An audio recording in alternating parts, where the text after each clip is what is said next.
Yes, good evening. Good evening. चलो भाई, yes आज का जो टॉपिक है हमारा काफी इंटरेस्टिंग, काफी इंपॉर्टेंट और आसानी से समझ में नहीं आता। क्या है? Evaluation of the efficiency of sterilization method. देखो, अभी तक किस तरीके से स्टरलाइजेशन किया जाता है, हम लोगों ने सारे मेथड्स के बारे में बात करी।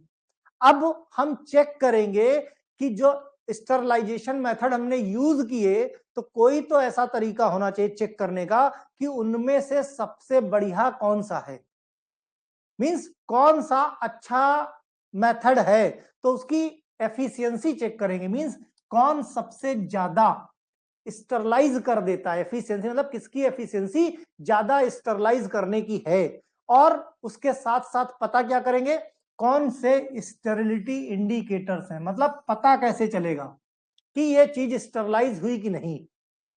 भाई कोई तो इंडिकेटर होना चाहिए कि भाई जैसे टेम्परेचर है, टेम्परेचर कहते हैं 100 डिग्री सेल्सियस से ऊपर हो जाए तो क्या कहते हैं, या 100 डिग्री हो जाए तो समझो बुखार हो गया, है ना। 99 तक तो आजकल नॉर्मल मानते हैं। तो कहने का मतलब एक इंडिकेटर है। कैसे नापोगे? थर्मामीटर से। तो थर्मामीटर ने टेम्परेचर मेजर किया, है ना। तो ये इंडिकेटर, टेम्परेचर क्या हो गया? इंडिकेटर हो गया। थर्मामीटर हमारी डिवाइस हो गई। उससे नापा तो पता चला कि भाई सामने वाले को बुखार है।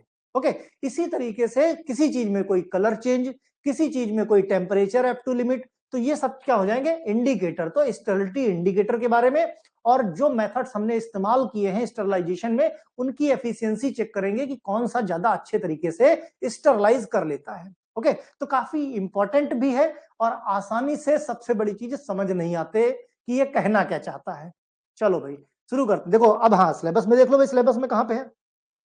Evaluation of efficiency of sterilization method, ठीक, एक ये, और स्टेरिलिटी इंडिकेटर। तो दूसरी यूनिट में इसके बाद खाली एक टॉपिक बचेगा, equipment employed in large scale sterilization.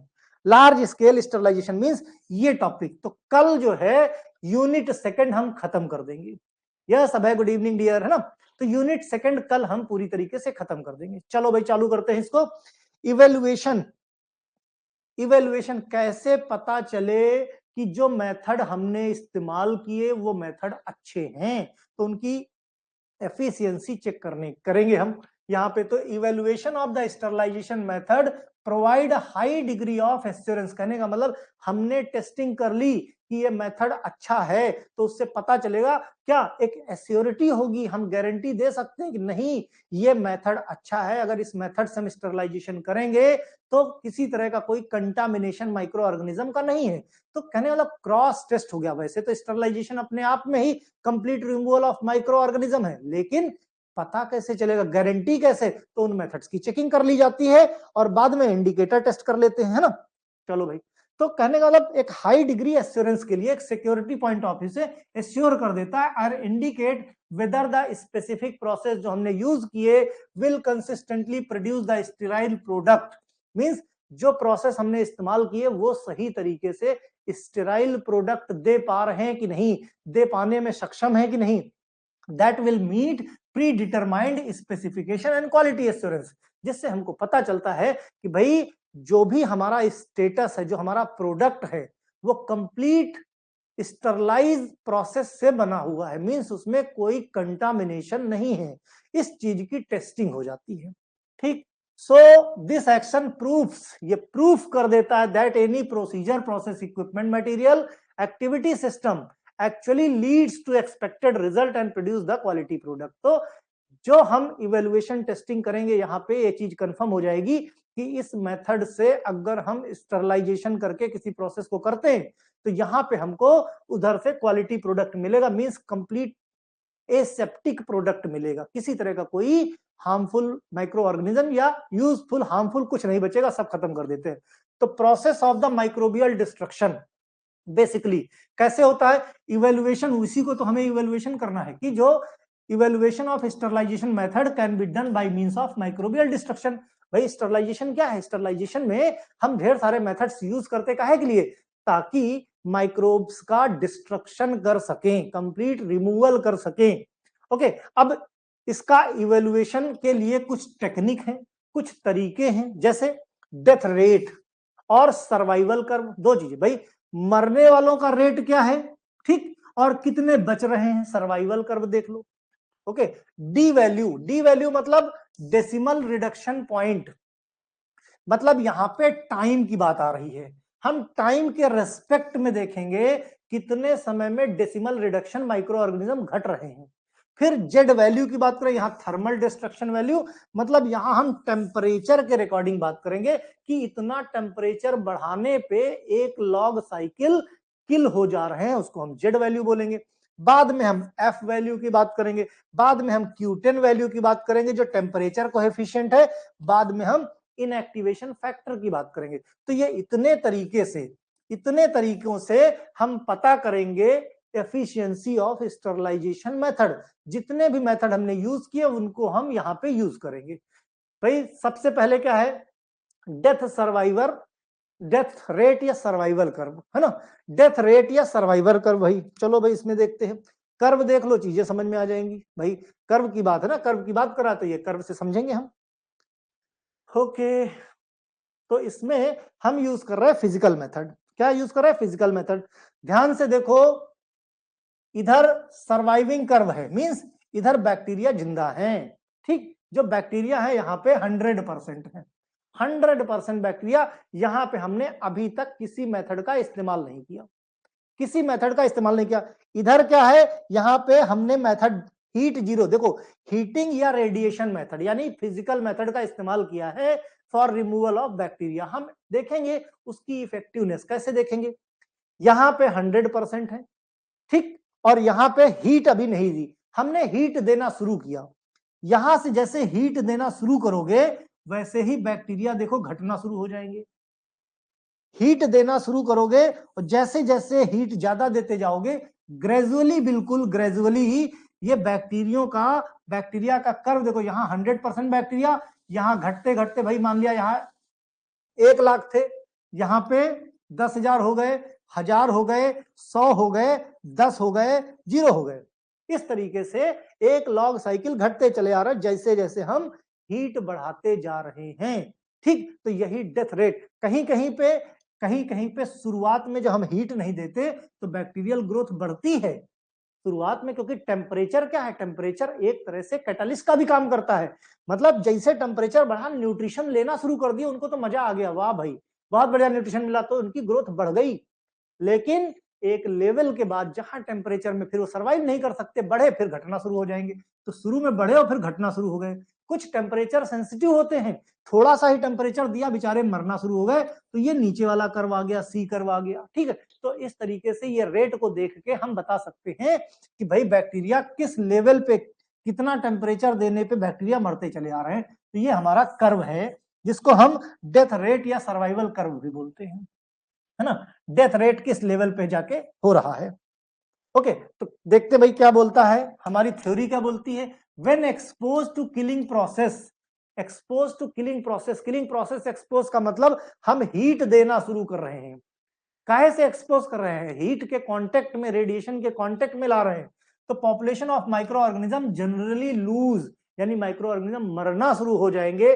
There viability मतलब वो अपना जीवन, जिंदगी अपनी खत्म, मींस जीवन लूज करते चले जाएंगे। Exponential in fashion, exponentially means log के फॉर्म में, लॉग के फॉर्म में एक्सपोनेंशियली स्पीड से, इंडिपेंडेंट इनिशियल नंबर। इस बात से कोई फर्क नहीं पड़ता कि 10 लाख हैं कि 1 लाख हैं कि 50 लाख हैं, वो एक लॉग साइकिल मींस हर बार 10 टाइम्स नीचे होते चले जाएंगे, ठीक, नीचे होते चले जाएंगे। This can be represent graphically with a survival curve drawn from the plot of the logarithm. यहां पे सर्वाइवल सबसे ज्यादा 100%, जैसे जैसे हीट बढ़ाएंगे वैसे वैसे सर्वाइवल इनका घटता जाएगा, वैसे वैसे ये मरते जाएंगे। डेथ रेट भी वही कह सकते हो, यहां पे डेथ रेट 0, जैसे जैसे हीट या रेडिएशन देंगे वैसे वैसे इनका डेथ रेट बढ़ता जाएगा, मींस ये ज्यादा मरते चले जाएंगे। बात समझे कि नहीं, तो सर्वाइवल कम होगा, डेथ रेट बढ़ता जाएगा, इतना ध्यान रखो। Okay, of the fraction of survivor against the exposure time, किसके, एक्सपोजर टाइम के, जैसे जैसे एक्सपोजर हीट के कांटेक्ट में बढ़ता जाएगा वैसे वैसे ये मरते जाएंगे, ठीक। all have the linear portion which may be continuous plot. A may be modified initial, देखो A में क्या है, एक्सपोनेंशियली गए, modified by initial shoulder or by reduced rate of kill. शुरुआत में मैंने कहा ना थोड़ा सा टेम्परेचर मिला, न्यूट्रिशन मीडिया में इनको मजा आ गया, लेकिन फिर हीट बढ़ी तो फिर मरना शुरू हो गए, है ना। तो फाइनली अल्टीमेटली याद रखो, टेम्परेचर बढ़ेगा तो इनको मरना ही है, इनको घटना ही है, ठीक। तो वो चाहे जल्दी मरना शुरू हो जाए, भाई कुछ ज्यादा सेंसिटिव होते हैं तुरंत ही मरना शुरू हो जाते हैं, कुछ थोड़ा देर से मरना शुरू होते हैं। ओके, तो further more the short activation phase representing the initial increase viable count, क्या है, शुरुआत में जो बी कर्व है, इनिशियल इंक्रीज वाइबल काउंट में be seen during heat treatment certain bacterial spore. शुरुआत में भाई कुछ हैं जो ऐसे बढ़ते हैं, लेकिन शुरुआत में बढ़े लेकिन कुछ लेवल तक, लेकिन फिर घटते चले गए। और कुछ होते हैं वो शुरू में ही टेम्परेचर बढ़ा, बोले हम ना झेल पाएंगे भाई, हम तो मर ही जाएंगे, तो ये मरते चले गए, ठीक। और कुछ होते हैं जो एक्सपोनेंशियली बिल्कुल स्ट्रेट लाइन में, उनका संख्या घटती जाती है। Survivor curve have been employed principally in the examination of the heat sterilization. Basically heat sterilization के टर्म में हम इसको जो है ध्यान देते हैं, बायोसाइडल प्रोसेस। कितने बचे, लास्ट में आते आते तक जीरो हो जाते हैं। कैसे पता चलेगा जीरो, लास्ट में इतनी हीट देने के बाद फिर इसको हम फ्रेश मीडियम में इनोकुलेट कर लेंगे, फ्रेश मीडियम में इनोकुलेट कर लेंगे, और अगर किसी तरह का कोई भी ऑर्गेनिज्म नहीं है, मींस वो कंप्लीट स्टरलाइज है, तो यहाँ कोई कॉलोनी की ग्रोथ नहीं होगी। और अगर कंप्लीट स्टरलाइज नहीं हुआ है तो कुछ दिन के बाद इस पेट्री डिश में, इस कल्चर मीडिया में ग्रोथ शुरू हो जाएगी, राइट। तो यहां से हम डेथ सर्वाइवर कर्व से एफिशिएंसी हीट की देख सकते हैं या फिजिकल मेथड की। अब बात करते हैं डी वैल्यू की, यानी decimal reduction time. Decimal reduction time means अब हम एग्जैक्ट एक्सपोजर देखेंगे। It is the time of the surviving population to be reduced by 1 log cycle. 1 log cycle किसको बोलेंगे कि मींस पहले 1000 था, एक 1 लॉग साइकिल मींस 10 टाइम्स घटा दो, 10 टाइम्स घटाओगे कितना हो जाएगा, 100 बचेगा। नेक्स्ट 1 लॉग साइकिल में कितना बचेगा, 10 बचेगा। फिर नेक्स्ट 1 लॉग साइकिल में कितना बचेगा, 1 बचेगा। मींस एक एक जीरो घटाते जाओ, इसको बोलते हैं 1 लॉग साइकिल। 10 टाइम्स रिड्यूस होता जाएगा, ठीक।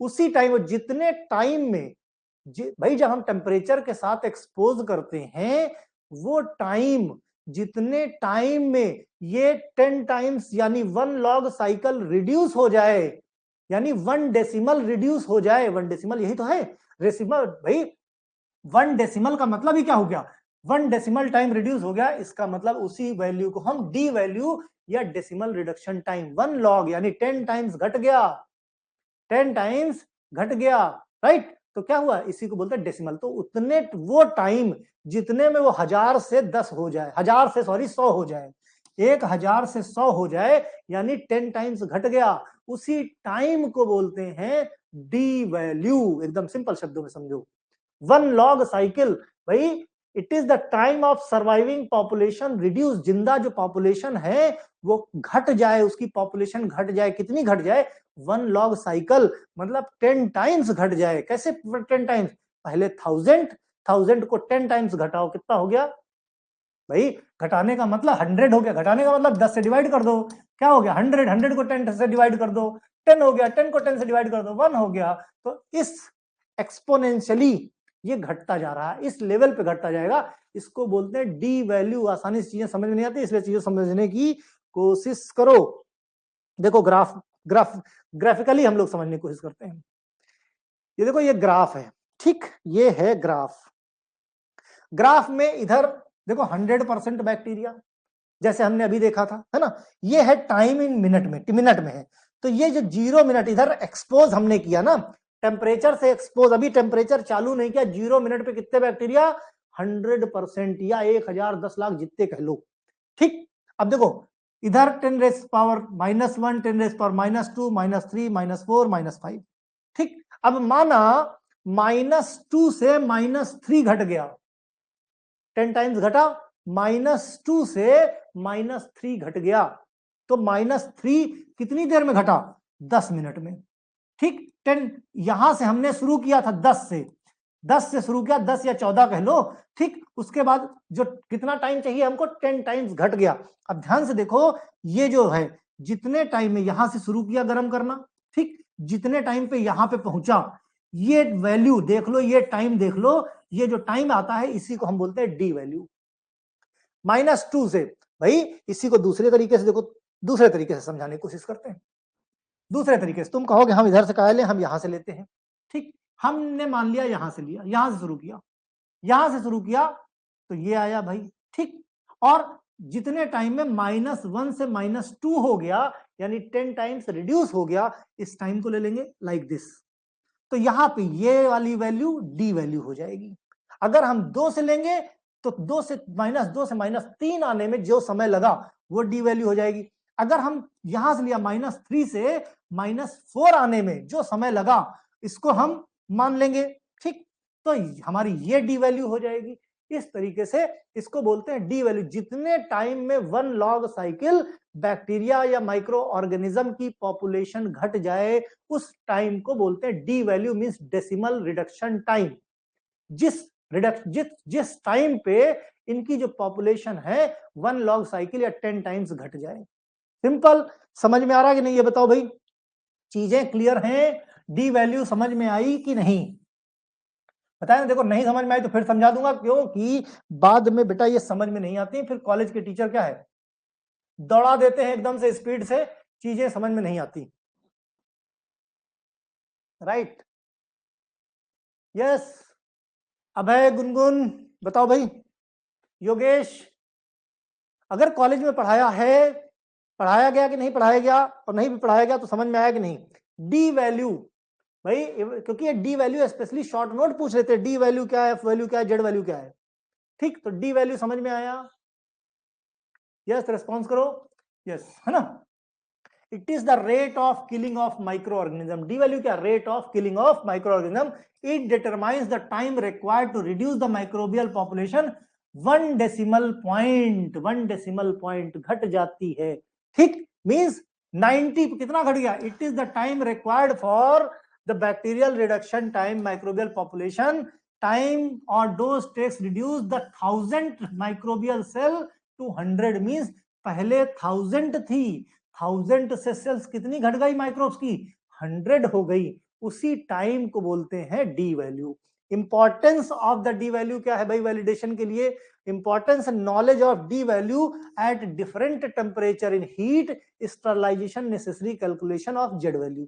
इसी डी वैल्यू से हम जेड वैल्यू कैलकुलेट करेंगे। इसी डी वैल्यू से हम एफ वैल्यू, मतलब डी अगर समझ में नहीं आया तो बाकी के जो फैक्टर जेड और एफ हैं वो समझ में नहीं आएंगे, इसीलिए डी वैल्यू ध्यान से समझना।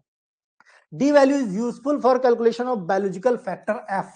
एफ वैल्यू भी जानने के लिए extrapolation D value predict the number of log reduction. D value क्या? Log reduction of microbial population को बताती है। फैक्टर कौन कौन से अफेक्ट करते हैं भाई डी वैल्यू जानने के लिए? टाइप ऑफ माइक्रो ऑर्गेनिज्म कौन से हैं, कौन सा बायोलॉजिकल इंडिकेटर यूज किया जानने के लिए, formulation of the component characteristic, surface on the micro organism exposed, कितनी सरफेस पे माइक्रो ऑर्गेनिज्म को एक्सपोज किया जा रहा है, कितनी देर के लिए, temperature, gas concentration and dose of radiation, किस टेम्परेचर पे या किस रेडिएशन टेक्निक्स हमने एक्सपोज की जिससे हमको डी वैल्यू। तो डी वैल्यू सिर्फ इतना ही ध्यान रखना, डेसिमल रिडक्शन टाइम, वो टाइम जितने टाइम में माइक्रोबियल पॉपुलेशन 10 टाइम्स घट जाए। सिंपल एग्जांपल रखना कि पहले 1000 थे तो कितनी देर हम इसको एक्सपोज करें कि 10 टाइम्स 1000 का कितना हुआ भाई रिडक्शन? 100, कि 1000 से 100 हो जाए माइक्रो ऑर्गेनिज्म, मींस 10 टाइम्स घट जाए, और जिस टाइम पे घटते हैं उसी टाइम को बोलते हैं डी वैल्यू या डेसिमल रिडक्शन टाइम। जिस टाइम पे माइक्रोब्स की पॉपुलेशन घट के 1 लॉग साइकिल घट जाए, और 1 लाइक साइकिल मतलब 10 टाइम्स घट जाए। पहले लाख थी, लाख से 10,000 आई, 10,000 से 1000 आई, 1000 से 100 आ गई। ओके, अब बात करते हैं जेड वैल्यू की। जेड वैल्यू किस पे बेस्ड है? आपके टेम्परेचर पे बेस्ड है। वहां पे हम तारा टाइम बेस्ड था, यहाँ टेम्परेचर बेस्ड है। Temperature change which result in 10 folds. वो टेम्परेचर यहां पे हमें देखना है कि वो टेम्परेचर जिसमें बैक्टीरियल रिडक्शन 10 फोल्ड, ठीक उसका उल्टा, कितना टेम्परेचर पे, कितने टेम्परेचर पे 1 मींस 1000 से 100 हो जाए बैक्टीरिया। यहां भी 1 लॉग साइकिल रिडक्शन हो रहा है, वहां कितने टाइम में था, यहां कितने टेम्परेचर पे है। ठीक है, तो इसको बोलते हैं TDT means thermal death rate. Z value is the number of degree of temperature change required to produce 10-fold change in D value। D value में क्या था, 10 टाइम्स रिड्यूस हो गया, तो यहां पे वो 10 टाइम रिड्यूस होने में कितना टेम्परेचर लगा, कितना भाई, हमने शुरू किया 0 से, शुरू करते गए भाई, कोई भी चीज ऐसा तो नहीं कि हमने गर्म किया और सब खत्म, ऐसा नहीं है ना भाई। यहां पे है माइक्रो ऑर्गेनिज्म ढेर सारे, यहां से हमने फ्लेम दे दिया, इसको हीट करना शुरू किया। अब हम इसके अंदर क्या है, 1000 बैक्टीरिया है, क्या है, 1000 बैक्टीरिया। ठीक, अब हमने गर्म करना शुरू किया, हमने यहां थर्मामीटर लगा दिया, हमने देखा कि कितने टेम्परेचर पे ये बैक्टीरिया 100 हो जाए। जितने टेम्परेचर पे बैक्टीरिया 100 हो जाएंगे उसको हम नोट डाउन कर लेंगे, उसी वैल्यू को बोलेंगे जेड वैल्यू, उसी वैल्यू को बोलेंगे Z value means thermal destruction value, है ना।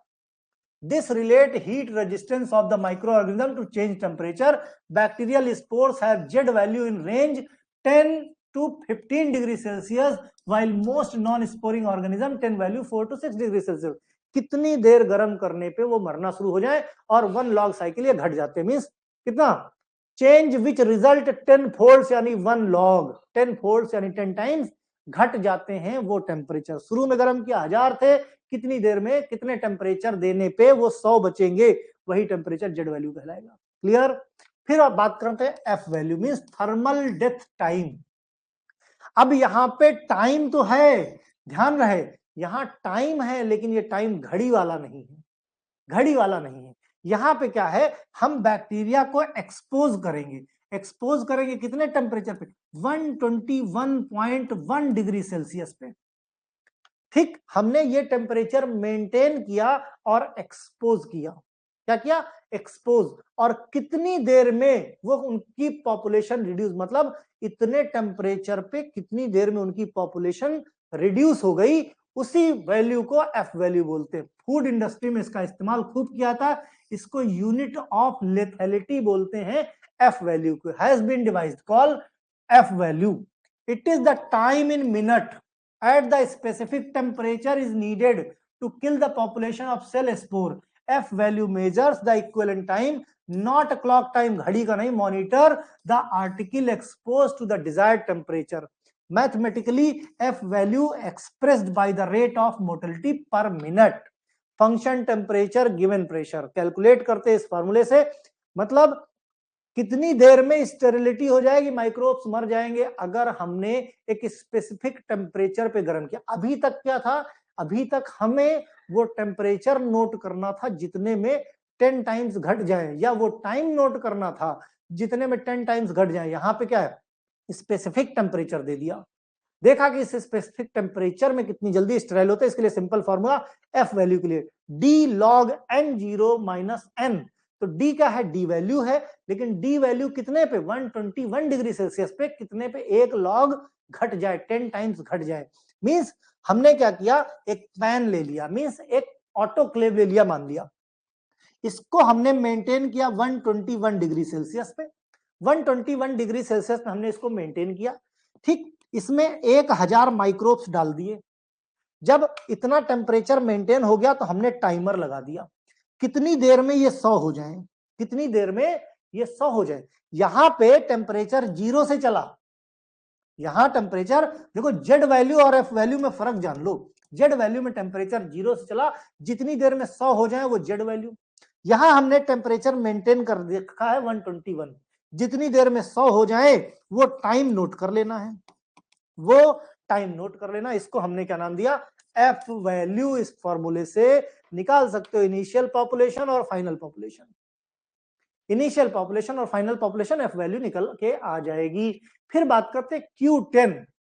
Q10 मींस 10 टाइम्स, कितना, 10 degree Celsius. It is the increase of reaction killing rate brought about by rise the temperature 10 degree, means 10 degree. Every 10 degree Celsius बढ़ाने पे कितना reduction होता है microbes का, उसको हमने Q10 नाम दिया, means temperature coefficient. Q10 value को टेम्परेचर कोएफिशिएंट मतलब हर 10 डिग्री ज्यादा बढ़ाने पे, टेम्परेचर बढ़ाने पे कितना रिडक्शन होता है माइक्रोब्स का। Formula Q10 equals to rate of reaction T plus 10 degree divide by rate of reaction at T, means कितने टेम्परेचर पे, 10 जितना टेम्परेचर उसमें 10 डिग्री बढ़ा दिया, जितना है फाइनल उस पर 10 बढ़ा दिया, डिवाइड बाई जो टेम्परेचर है उससे हमने डिवाइड कर दिया, निकल के आ गया टेम्परेचर कोएफिशिएंट Q10। जैसे मान लिया Q10 कितना है, 2 है, Q10 equals to 2, rate of reaction double for every 10 degree Celsius. तो यहां पे क्या है, Q10 2 है, इसका मतलब क्या है, जितने बार हम 10 डिग्री सेल्सियस बढ़ाएंगे रेट ऑफ रिएक्शन हमारी डबल होती जाएगी, जितनी है फिर 10 डिग्री बढ़ा देंगे 4 हो जाएगी, फिर बढ़ा देंगे 8 हो जाएगी, फिर बढ़ा देंगे 16 हो जाएगी, इसको हम Q10 बोलते हैं। Means optimum temperature for enzyme की बात करें स्पेशली तो 37 डिग्री सेल्सियस है। Q10 for enzyme catalysis is 2। अब Q10 मतलब हमने 10 डिग्री बढ़ा दिया, एंजाइम रिएक्शन हमारी डबल हो गई, तेज हो गई। ऑल्दो मोस्ट ऑफ एंजाइम, लेकिन एक लिमिट तक बढ़ेगा, अगर 55 डिग्री सेल्सियस बढ़ा दिए तो ये फिर एंजाइम इनएक्टिवेट हो जाएंगे। ऐसा नहीं है कि हम बढ़ाते ही चले जाएं, कितनों बढ़ाए तो स्पीड हम बिल्कुल रॉकेट की तरह कर देंगे, हर चीज की एक लिमिट होती है, उसके बाद स्पीड नहीं बढ़ती है, ठीक, उसको Q10। अब इनएक्टिवेशन फैक्टर, इसमें बेसिकली क्या होता है, कितनी देर में ये जो वाइबल काउंट है, मतलब जो जिंदा बैक्टीरिया है कितने इनएक्टिवेट हो जाते हैं, उसको हम इनएक्टिवेटर फैक्टर बोलते हैं। मतलब degree to which the viable population of organism reduced by applying the sterilization process. जो वाइबल मतलब जिंदा बैक्टीरिया हैं, ठीक, हम इस प्रोसेस को जब अपनाते हैं तो कितने डिग्री पे ये रिड्यूस होने शुरू हो जाते हैं। Obtain by dividing viable count bye final, means जो भी viable count initial divide by final कर दो, तुमको इनएक्टिवेशन वैल्यू मिल जाएगी। Means inactivation factor IF equals 10T divide by D। T क्या है, एक्सपोजर टाइम इन मिनट है, T क्या है, कितनी देर एक्सपोज करके रखा, और D क्या है, डी वैल्यू, हमने कहा ना डी वैल्यू से ही सारी चीजें निकलती हैं, डेसिमल टाइम, सेम टेम्परेचर पे डेसिमल टाइम है, तो इससे हम निकाल सकते हैं इनएक्टिवेशन फैक्टर। अब बात करते हैं हम स्टेरिलिटी इंडिकेटर की। यहां हम कोई ना कोई एक इंडिकेटर स्पेसिफिक करेंगे कि हम डिसाइड कर सके कि ये प्रोसेस भाई स्टरलाइजेशन हुआ है कि नहीं हुआ है, माइक्रोब्स मरे हैं कि नहीं मरे, कोई तो इंडिकेटर होगा। कैसे पता चले, कोई कहेगा इसमें स्टरलाइजेशन हो गया है, क्या देख के बता दोगे, देख के नेकेड आई से दिखता नहीं है, तो कुछ तो इंडिकेटर होगा, राइट। जैसे बताया ना कि 100 डिग्री टेम्परेचर को बुखार कहते हैं, बुखार है कैसे पता चलेगा, देख के थोड़ी पता चलेगा, उसकी आंखें लाल हैं, चेहरा लाल हो रहा, बुखार ही है। हम क्या करेंगे, थर्मामीटर लगाएंगे, है ना, टेम्परेचर लगाएंगे, उस टेम्परेचर जब 100 आया तो हम मान लेंगे हाँ भाई बुखार है, तो कोई तो इंडिकेटर चाहिए ना, तो यहाँ टेम्परेचर को इंडिकेटर मान लिया। Sterility indicators are required to check whether microbial growth occurs और नॉट, माइक्रोबियल ग्रोथ हो रही कि नहीं, अगर माइक्रोबियल ग्रोथ हो रही है इट मींस इस प्रोसेस आपका स्टरलाइज नहीं हुआ है, माइक्रोबियल ग्रोथ नहीं हुई है इसका मतलब प्रोसेस आपका स्टरलाइज हो गया है, सिंपल सी बात है। अब इसमें जैसे फिजिकल इंडिकेटर की बात करें, सबसे पहले किसकी, फिजिकल इंडिकेटर। अब फिजिकल इंडिकेटर हमने पढ़े हैं फिजिकल मेथड ऑफ स्टरलाइजेशन, वहां पे हमने हीट का इस्तेमाल किया है, चाहे मॉइस्ट हीट हो चाहे ड्राई हीट हो, है ना, रेडिएशन हो, इनको क्या है हमने क्या किया फिजिकल मेथड में डाला। तो मॉइस्ट हीट की सबसे पहले बात करते हैं।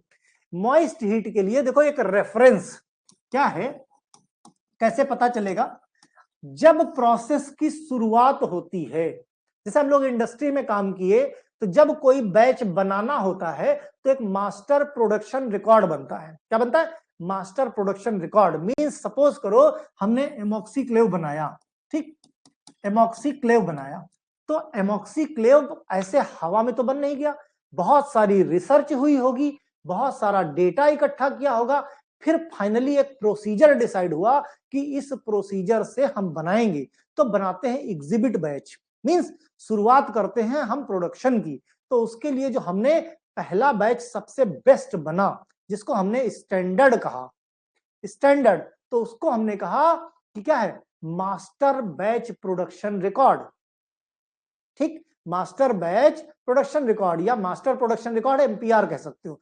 ठीक उसी तरीके से भाई कोई चीज स्टरलाइज हुई है कि नहीं हुई, तो एक स्टरलाइजेशन का स्टैंडर्ड सेट कर दिया हमने, ठीक। एक और एग्जांपल देखते हैं तो फिर समझते हैं। भाई माना माना कि कोई बैलेंस है, सपोज करो, देखो ध्यान से, कोई बैलेंस है, ठीक, बैलेंस काम करते करते कभी कभी खराब हो जाता है। भाई जो बैलेंस रखते हो कई बार खराब हो जाता है, घिस जाता है, बहुत सारे इश्यूज आ जाते हैं। पता कैसे चलेगा कि ये बैलेंस बिल्कुल एक्यूरेट है, मींस कितना घिस गया या कितना गंदगी जमा हुई, तो वो हम पता करते हैं। कोई तो स्टैंडर्ड होगा, उससे मैच करके उससे कंपेयर करते हैं कि भाई उससे ये घटा है कि बढ़ा है, उसी हिसाब से हम फिर इसको रिप्लेस कर देते हैं अगर खराब है तो, है ना, या उससे कंपेयर कर लेते तो अंदाजा लग जाता। उसी तरीके से जब हम स्टरलाइजेशन करते हैं तो स्टरलाइजेशन मॉइस्ट हीट से जब किया तो हमने मास्टर प्रोसेस रिकॉर्ड बनाया, एक स्टैंडर्ड बनाया, मास्टर प्रोसेस रिकॉर्ड प्रिपेयर कर लिया, जिसको हम एज ए वैलिडेशन प्रोसीजर बोलते हैं। वैलिडेशन प्रोसीजर मतलब कंफर्मेशन, गारंटीड प्रोसीजर कि इस प्रोसीजर से काम करोगे तो चीजें स्टरलाइज होंगी। तो इसको हमने एक स्टैंडर्ड मान लिया, मतलब ये एक इंडिकेटर का काम करेगा, एक इंडिकेटर का काम करेगा। बाद में हम जितने बैच बनाएंगे और मॉइस्ट हीट से उसको हम स्टरलाइज करेंगे तो उसको हम हर बार कंपेयर करेंगे किससे, एमपीआर से, मींस मास्टर प्रोसेस रिकॉर्ड से। क्यों? क्योंकि ये वैलिडेटेड है, स्टैंडर्ड प्रोसीजर है ऑटोक्लेव के लिए, या जो भी हम स्टरलाइजेशन प्रोसेस मॉइस्ट हीट से करने जा रहे हैं। ठीक, तो मॉइस्ट हीट है तो सबसे परफेक्ट ऑटोक्लेव करते हैं, ड्राई हीट है तो सबसे परफेक्ट हॉट एयर ओवन से करते हैं। तो कहने का मतलब जो भी हम मॉइस्ट हीट से करेंगे तो हम MPR master process record check करेंगे, इससे हम सभी बैच को कंपेयर कर लेंगे, क्योंकि ये हमारा इंडिकेटर है। इसके बराबर रिजल्ट आ रहा है तो हमारा स्टरलाइज हुआ है, इसके बराबर नहीं आ रहा तो मतलब हमारा स्टरलाइज नहीं हुआ है। ठीक, तो देखो क्या कह रहा है, master process record MPR is prepared as a part of the validation procedure autoclave में, and each specific product load configuration this may be then be used to reference। ये क्या है, एक तरह का रेफरेंस रिकॉर्ड है, ये स्टैंडर्ड है। बाकी जो भी आगे हम बैच बनाते हैं, जो भी बैच प्रोडक्शन रिकॉर्ड या बैच प्रोसेस रिकॉर्ड बनाते हैं, उन सबको हम एमपीआर से कंपेयर कर लेते हैं। MPR is used as a indicator, right. तो इसके कंपैरिजन में हम चीजों को चेक कर लेते हैं। फिर ड्राई हीट की बात करें, ड्राई हीट किस में करते हैं भाई, हॉट एयर ओवन में करते हैं।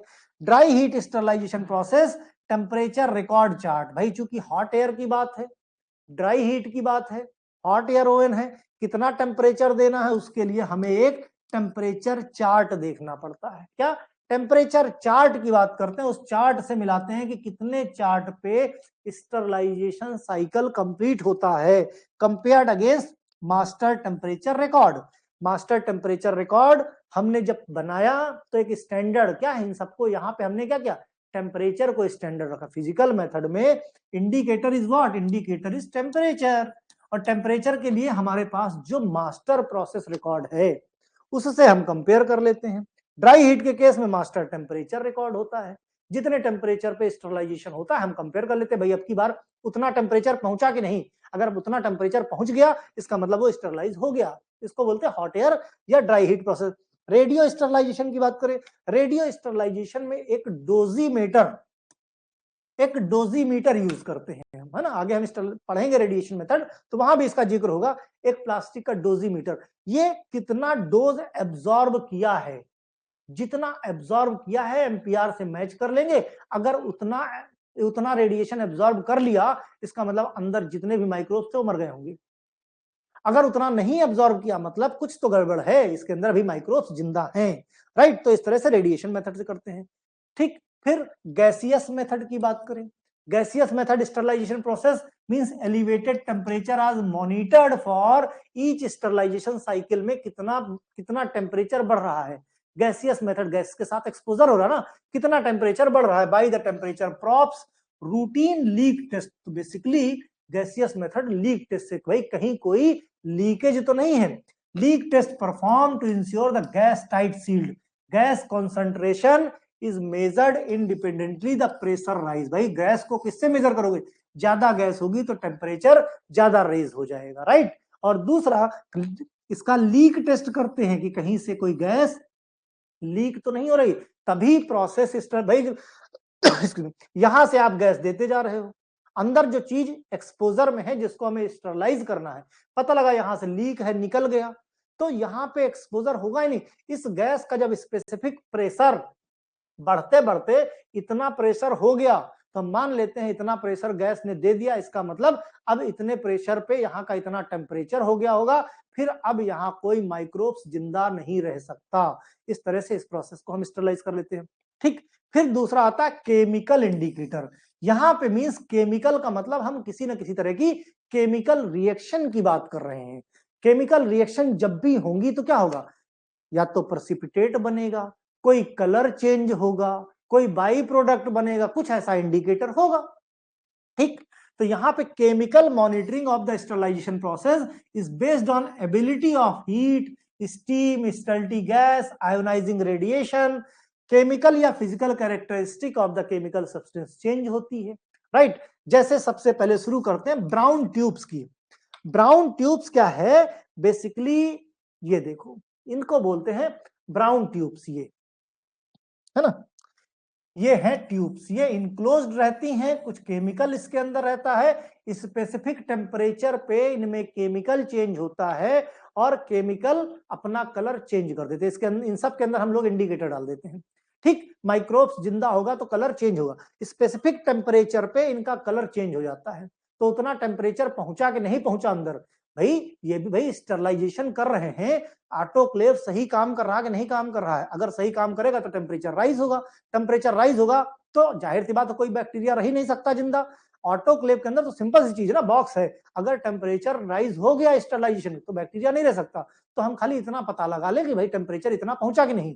कैसे पता लगा लेंगे, कोई ऐसा केमिकल डाल दिया उसके अंदर इंडिकेटर, जो इतने टेम्परेचर पे इस कलर का आ जाएगा, तो जब हम खोलेंगे उसका कलर चेंज हो जाएगा, तो हम समझ जाएंगे इतना टेम्परेचर पहुंच गया था, इतना टेम्परेचर पहुंच गया मतलब इसका कलर चेंज हो गया। ठीक उसी तरह से ये ब्राउन ट्यूब्स हैं, क्या करती है भाई ब्राउन ट्यूब्स, ध्यान से देखो। Most commonly use the chemical indicator for the heat process क्या है, ब्राउन ट्यूब्स, है ना, रॉबर्ट ब्राउन ने इसकी खोज की थी। These are the small sealed tube containing reaction mixture and indicator. Reaction mixture के साथ इंडिकेटर मिला देते हैं, स्टल्टी इंडिकेटर की बात कर रहे हैं ना हम, पढ़ रहे हैं, तो एक इंडिकेटर मिला दिए, वो इंडिकेटर टेम्परेचर के साथ साथ कलर चेंज करता है। Indicator exposure to high temperature complete reaction producing change in the colour indicator. चार तरह के कलर, जैसे पहले लाल, लाल से अपने को चेंज करेगा येलो, ठीक, येलो चेंज करेगा, फिर कुछ टेम्परेचर पे ब्राउन, ब्राउन से ग्रीन, फिर later colour only being achieved after the specification at time given. जैसे जैसे जैसे जैसे ब्राउन ट्यूब्स है ना, ब्राउन ट्यूब्स है भाई। अब ब्राउन ट्यूब्स के अंदर जो केमिकल कंस्टिट्यूएंट है और इंडिकेटर है, जो टाइप 1 है, मॉइस्ट हीट से हमने किया तो 126 डिग्री सेल्सियस पे ब्लैक कलर का स्पॉट आया, हम समझ गए कि इसमें 126 पहुंच गया, 126 पहुंच गया, राइट, 126 पहुंच गया। फिर टाइप 2 में फिर हमने शुरू किया हाई वैक्यूम मॉइस्ट, 130 या इतना पहुंचा तो येलो स्पॉट दिखा, मतलब ये पहुंच गया। फिर ड्राई हीट में 160 पे ग्रीन स्पॉट दिखा। फिर हमने ड्राई हीट आईआर इंफ्रारेड यानी रेडिएशन दिया, 180 टेम्परेचर पे ब्लू स्पॉट आया। तो ये देख के ये इस तरह से ब्राउन ट्यूब का कलर इतने इतने टेम्परेचर पे चेंज होता है, तो यही कलर चेंज इंडिकेटर है स्टरलाइजेशन प्रॉपर हुआ कि नहीं हुआ। तो ब्राउन ट्यूब से मींस इनके अंदर जो केमिकल रिएक्शंस के साथ साथ जो हमारा इंडिकेटर है, वो इंडिकेटर बताएगा कि भाई अंदर बैक्टीरिया है कि नहीं। कैसे पता चलेगा, टेम्परेचर, भाई बैक्टीरिया या माइक्रो ऑर्गेनिज्म कैसे मरेगा, हम उतना टेम्परेचर राइज कर दे तो मर जाएगा, लेकिन टेम्परेचर अंदर कोई खराबी तो नहीं है। भाई मान लिया ऑटोक्लेव है, तुम गर्म किए पड़े हो कि भाई आधे घंटे में स्टरलाइज हो जाएगा, मान लिया वहां टेम्परेचर ही मेंटेन नहीं हो पा रहा है, टेम्परेचर तो कुछ तो ऐसा चाहिए ना, तो इसका इंडिकेटर के कलर देख के हम जान पाएंगे कि क्या टेम्परेचर राइज हुआ, और यही टेम्परेचर ही तो देखना है हमको, राइट। फिर हीट सेंसिटिव टेप की बात करते हैं भाई, हीट सेंसिटिव टेप है ना, हीट सेंसिटिव टेप बड़ा इंपॉर्टेंट होता है, जिसको हम बोवीडिक टेस्ट बोलते हैं। इसका नाम Bowie Dick test. This test is to determine that all air remove. देखो इसमें सबसे पहली चीज, एयर में होते हैं माइक्रोब्स, ये ऑटोक्लेव के लिए करते हैं। ऑटोक्लेव हमने देखा है, ऑटोक्लेव है ना, वर्टिकल हॉरिजॉन्टल दो तरीके से, एक तरफ से हम स्टीम देते हैं, वो स्टीम पूरे उसमें सर्कुलेट होती है और जैसे जैसे स्टीम बढ़ती है यहाँ की जो ठंडी हवा है ये बाहर चली जाती है। यही प्रोसेस तो था। तो कहने का मतलब इस हीट सेंसिटिव टेप या बोवी डिक टेस्ट से हम कंफर्म पता करते हैं कि जितनी भी एयर थी ये ऑटोक्लेव से बाहर गई कि नहीं, बस वो एयर का चेक करने के लिए। तो क्या करते हैं इसमें, this test determine that all air has been removed from dressing या subsequent steam penetration has been and rapid. The tape is placed suitably wrapped at the center of the test bars. Tape should be change the color, demonstrate the full penetration. तो ये तो dressing के sense में हुआ। हम क्या करते हैं, ऑटोक्लेव लेते हैं। क्या किया हमने, ऑटोक्लेव लिया। ऑटोक्लेव में क्या किया, इसको हमने पुट कर दिया, रख दिया। किसको कर दिया, ये जो आपके ये स्ट्रिप है, हीट सेंसिटिव टेप है, इनको रख दिया। उसके बाद हमने ऑन कर दिया। ऑन कर दिया, ऑन करने के बाद ये अपना कलर चेंज करता है। ये अपना कलर चेंज करता है। कलर चेंज करने से पता चलेगा कि सारी की सारी अगर एयर रिमूव हुई होगी तो कलर चेंज करेगा, नहीं रिमूव होगी तो नहीं है। मींस अभी जैसे खुलेगा तो ये एक तरह से, अगर अंदर एयर है तो ये कलर चेंज नहीं करेगा, और अंदर एयर नहीं है तो सिंपली बात करें तो बोवी डिक टेस्ट क्या करता है, ऑटोक्लेव के अंदर एयर प्रेजेंट है या नहीं है सिर्फ उसका टेस्टिंग करता है। भाई जाहिर सी बात है, ऑटोक्लेव का जो प्रोसीजर है, स्टीम आती है और कूल एयर बाहर चली जाती है, तभी परफेक्ट काम करता है। अगर कूल एयर अंदर है इसका मतलब वो सही काम नहीं कर रहा है ना। तो इस तरह से स्टेबिलिटी सही हो रही कि नहीं हो रही, इंडिकेटर पता चल जाएगा हीट सेंसिटिव टेप से। दूसरा आता है रॉयस सैचेट टेस्ट। क्या है, रॉयस सैचेट टेस्ट। इसमें क्या करते हैं भाई, Royce sachet is the chemical indicator for ethylene oxide. ठीक, ethylene oxide, ethylene oxide sterilisation के लिए इसमें जो है एक सैचेट होता है, ये इथाइलिन ऑक्साइड के साथ रिएक्शन करके अपना कलर चेंज करता है। This consist of polythene sachet containing magnesium chloride, hydrochloric acid, ठीक, ब्रोमोथाइमॉल इंडिकेटर की तरह इस्तेमाल करते हैं यहाँ पे। गिवन कंसंट्रेशन टाइम एक्सपोजर, जब हम इसको एक्सपोज करते हैं इन सब के साथ तो ethylene oxide result the formation of ethylene chlorohydrin, जिसका जो कलर पहले येलो था वो पर्पल हो जाता है। अगर कलर पर्पल है इट मींस जो रॉयस सैचेट कलर है ये खाली यही बताएगा कितनी देर तक इथाइलिन ऑक्साइड का एक्सपोजर हुआ। इथाइलिन ऑक्साइड हमने क्यों किस लिए यूज किया, हमने यूज किया था फॉर केमिकल स्टरलाइजेशन के लिए। भाई इंडिकेटर क्या बता रहा है, जो हमने पैरामीटर सेट किया वो पैरामीटर फुलफिल हो रहे हैं कि नहीं।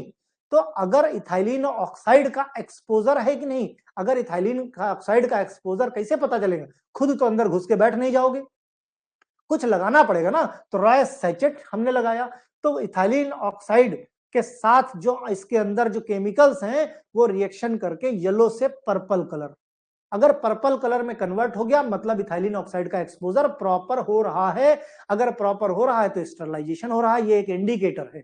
ठीक, फिर केमिकल डोजीमीटर, केमिकल डोजीमीटर की बात करते हैं, ये कितना एब्जॉर्ब कर लेता है रेडिएशन, कितना रेडिएशन एब्जॉर्ब कर लेता है, कितना कंट्रोल कर लेता है। तो qualitative indicator made the radio sensitive chemical impregnated plastic area is also available.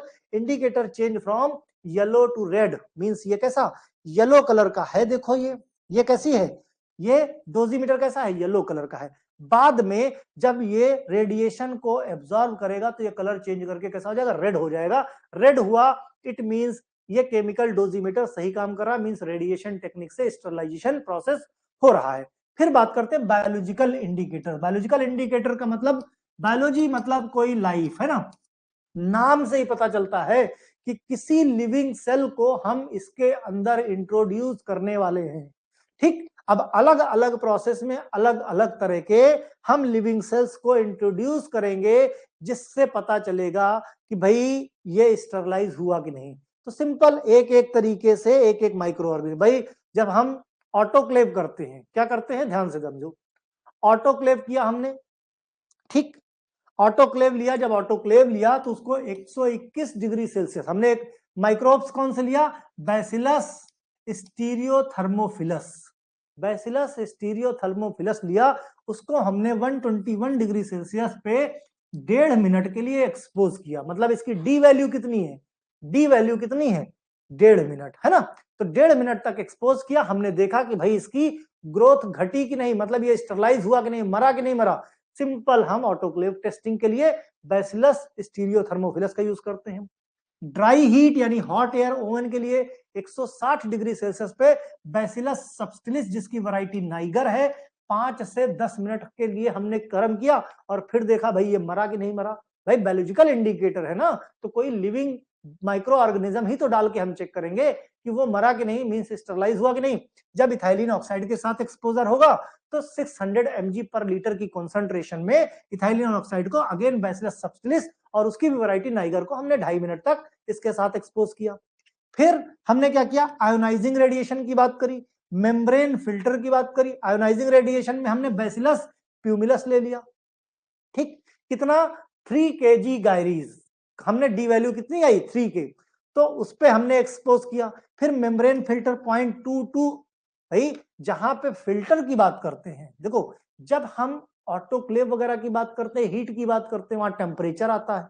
जब फिल्टर की बात करते हैं तो कोई चीज फिल्ट्रेशन किससे होता है, प्रेशर से होता है, ठीक है। तो मेम्ब्रेन फिल्टर 0.22 माइक्रोमीटर अगर उसका पोर साइज है, तो यहां पे हम स्यूडोमोनास डिमिनुएटा का इस्तेमाल करते हैं और फिर हम चेक कर लेते हैं कि कितना, भाई क्या होगा, ये हमने लिया फिल्टर, क्या लिया, ये हमने फिल्टर लिया, ठीक, फिल्टर लिया, इसका पोर साइज कितना है 0.22 माइक्रोमीटर। जो भी हमारे पास टेस्ट सॉल्यूशन है जिसमें हमने क्या डाल दिया, स्यूडोमोनास डिमिनुटा, ठीक, डाल दिया, इसको हमने इसके साथ फिल्टर किया। अब ये ऊपर है कि फिल्ट्रेट में चला गया, पता कैसे करोगे, ठीक। फिर इसके बाद इस फिल्टर को निकालो, इस फिल्टर को निकाल के जिस पेट्री डिश में कल्चर मीडिया है उसके ऊपर रख दो। अगर ये इसमें पड़ा है, अगर इसमें पड़ा है तो यहां ग्रोथ होगी, अगर निकल गया तो ग्रोथ नहीं होगी, तो ग्रोथ नहीं होगी। तो हमें पता चल जाएगा लिविंग बैक्टीरिया से, लिविंग माइक्रो ऑर्गेनिज्म से कि हमारा प्रोसेस स्टरलाइज हो रहा है कि नहीं। अगर बैसिलस स्टीरियो थर्मोफिलस जिंदा है, मतलब हमारा स्टरलाइजेशन 121 डिग्री सेल्सियस पे 1.5 मिनट पे नहीं हो रहा है। अगर हॉट एयर ओवन में क्लोस्ट्रीडियम स्पोरोजिनस बचा हुआ है तो हमारा प्रोसेस प्रॉपर तरीके से स्टरलाइज नहीं हो रहा है, राइट। यही तो इंडिकेटर का काम है, पता करना कि जो काम हम कर रहे हैं वो काम सही तरीके से हो रहा है कि नहीं हो रहा है, राइट। तो थोड़ा थ्योरी देख लेते हैं, भाई थ्योरी क्या कहती है, जो हमने पढ़ाया थ्योरी वही कहती है, ऐसा तो नहीं है कि सर ने कुछ और पढ़ा दिया। Biological indicator consist of the suitable organism, नाम से पता चलता है biological, deposited on the carrier, जिस प्रोसेस से हम चीजें स्टरलाइज करते हैं उस कैरियर में इस माइक्रो ऑर्गेनिज्म को रखा, are distributed throughout the sterilizer load at the end sterilization process unit or recovered and culture determine presence or absence of survivor। हम क्या करेंगे, फिर हम जो हमने कल्चर मीडिया ऑटोक्लेव में रखा था, बैसिलस स्टीरियोफिलस रख के कल्चर मीडिया, उसमें हम फिर उसको कल्चर करेंगे और देखेंगे कि बैक्टीरिया बैसिलस स्टीरियोथर्मोफिलस की ग्रोथ है कि नहीं। अगर ग्रोथ है इसका मतलब स्टरलाइजेशन नहीं हो रहा है, ग्रोथ नहीं है इसका मतलब स्टरलाइजेशन पूरा हो गया है, सिंपल सा तरीका है। Biological indicator measures the sterilization process directly able to integrate all sterilization parameter. भाई जाहिर सी बात है, जिसको हम स्टरलाइज कर रहे हैं उसी को रख दिया तो सीधा सीधा पता चल गया ना, अगर ये मर गया तो स्टरलाइज हुआ, नहीं मरा तो स्टरलाइज नहीं हुआ। Selected organism should be possess high and reproducible resistance to sterilizing agent। तो यहाँ पे बहुत सारे हैं जो इसके साथ नहीं होंगे, ये वाले इसके साथ नहीं होंगे, तो हम स्पेशली किस माइक्रो ऑर्गेनिज्म को किससे स्टरलाइज कर रहे हैं उसको स्पेसिफिक करके यहाँ पे टेस्ट कर लेते हैं। Viability of the organism, storage condition before use inoculation culture medium, तो यहाँ से स्टोरेज कंडीशन भी क्लियर हो जाती, और biological indicators usually resistant to bacterial spore. Clearly biological indicator के थ्रू हम पता लगा सकते हैं कि ये मेथड स्टरलाइज हुआ है कि नहीं हुआ, ये प्रोसेस इफेक्टिव है कि नहीं, इनको बोलते हैं बायोलॉजिकल इंडिकेटर। तो इस तरह से हमारा इस मेथड की एफिशिएंसी भी हो गई और स्टेबिलिटी इंडिकेटर्स भी हो गए। अब इसमें केवल एक टॉपिक बच रहा है, लार्ज स्केल के वो जो कौन से इंस्ट्रूमेंट जिससे लार्ज स्केल पे स्टरलाइजेशन किया जा सकता है, जिसमें autoclave, hot air oven already पढ़ चुके हैं, लेकिन फिर भी चूंकि टॉपिक का पार्ट है तो थोड़ा सा डिटेल में उसको कल करके हम इसको खत्म कर देंगे। राइट, उम्मीद है चीजें समझ में आई हो। अगर समझ में आई है तो साथियों को शेयर और सब्सक्राइब करवाओ, नहीं समझ में आई है तो कोई बात नहीं। ओके।